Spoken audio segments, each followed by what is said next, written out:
અમેરિકામાં પટેલોનું અલગ જ સામ્રાજ્ય ચાલે છે. નિયમોને નેવે મૂકીને વ્યવસાયને આગળ વધારવામાં માનતા આ ગુજરાતી પટેલના સામ્રાજ્યના પાયા હચમચી જાય તેવી ઘટના સામે આવી છે.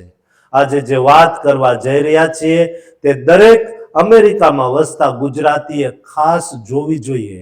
અમેરિકાના ફ્લોરિડામાં ઇન્ટરનેટ કાફેમાં થયેલી લૂંટ અને હત્યાના કેસમાં કોર્ટનો એક એવો આદેશ આવ્યો છે જેણે અમેરિકામાં એક નવો ઇતિહાસ સ્થાપિત કર્યો છે.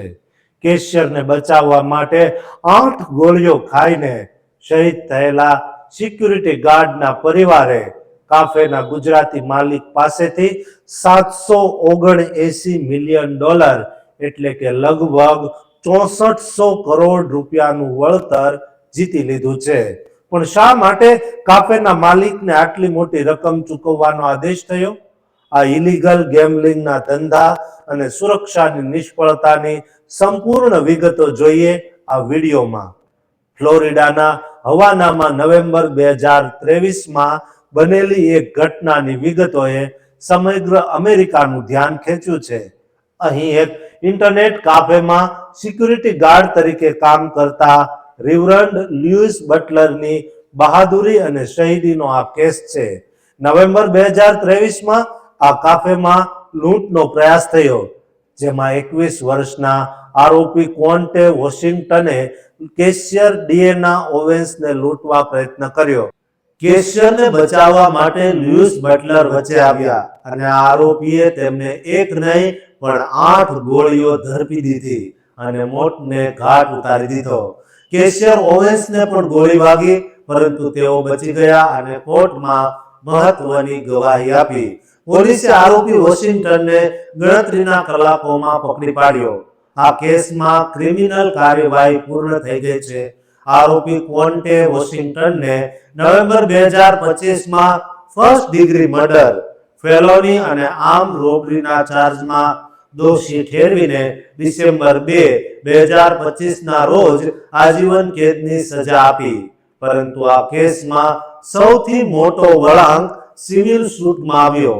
બટલરના પરિવારે જાણીતા એટર્ની બેન ક્રમ્પ મારફતે કાફેના માલિકો મનીષ કુમાર પટેલ ઉર્ફે મનીષ પટેલ અને તેમની કંપની ફોર્ચ્યુન એમજીટી 2023 LLC સામે વળંગફૂલ ડેથ સૂટ ફાઇલ કર્યો. આ સૂટમાં મુખ્ય દલીલ એ હતી કે કાફેના માલિકોની બેદરકારીના કારણે બટલરનું મોત થયું. બેદરકારીના મુખ્ય કારણો એ હતા કે આ કાફે ઇલીગલ ગેમ્બલિંગ એટલે કે ગેરકાયદેસર જુગાર ચલાવતું હતું, જેના કારણે ગુનાહિત પ્રવૃત્તિઓનું જોખમ વધી ગયું હતું. આ ઉપરાંત આ ઘટનાની થોડા સમય પહેલા ઓક્ટોબર 25, 2023ના રોજ આ જ કાફેમાં લૂંટ થઈ હતી, જેમાં એક ગન ચોરાઈ હતી. પરંતુ માલિકોએ ગેરકાયદેસર ધંધાને છુપાવવા માટે પોલીસ રિપોર્ટ કરાવ્યો નહોતો. વોશિંગ્ટને આ જ ચોરાયેલી ગનનો ઉપયોગ બટલરને મારવા માટે કર્યો હતો. તમામ પુરાવાઓ ધ્યાનમાં લીધા પછી ડિસેમ્બર 8, 2025ના રોજ ગેડસ્ટેન કાઉન્ટી જ્યુરીએ એક ઐતિહાસિક ચુકાદો આપ્યો. જ્યુરીએ કાફેના માલિકોને $779 મિલિયન નું જંગી વળતર ચૂકવવાનો આદેશ આપ્યો. આ રકમમાં કમ્પન્સેટરી ડેમેજીસ અને મુખ્યત્વે પનિટિવ ડેમેજીસ એટલે કે દંડાત્મક વળતરનો સમાવેશ થાય છે. આ વળતરની રકમ અમેરિકામાં ગોળીથી મોતને કેસમાં આપવામાં આવેલો અત્યાર સુધીનો સૌથી મોટો ચુકાદો છે. લ્યુઇસ બટલરની વિધવા કિમરલી બટલરે કહ્યું કે આ વળતરની રકમ દ્વારા તેમનો પરિવાર હવે અન્ય ઇલીગલ ગેમ્બલિંગ કાફેને બંધ કરાવવા માટે લ્યુઇસ બટલર બિલ પાસ કરાવવા માટે લડી રહ્યો છે. એટર્ની બેન ક્રેમ્પના જણાવ્યા મુજબ તેઓ આ વળતરની વસૂલાત માટે માલિકોના બેંક એકાઉન્ટ ફ્રીઝ કરવા અથવા પ્રોપર્ટીના વેચાણ જેવા કાનૂની વિકલ્પો અપનાવશે. આ કેસ એ તમામ બિઝનેસ ઓનર્સ માટે એક કડક સંદેશ છે જેઓ ગેરકાયદેસર રીતે કામ કરે છે અને તેમના કર્મચારીઓ અને ગ્રાહકોની સુરક્ષાની અવગણના કરે છે.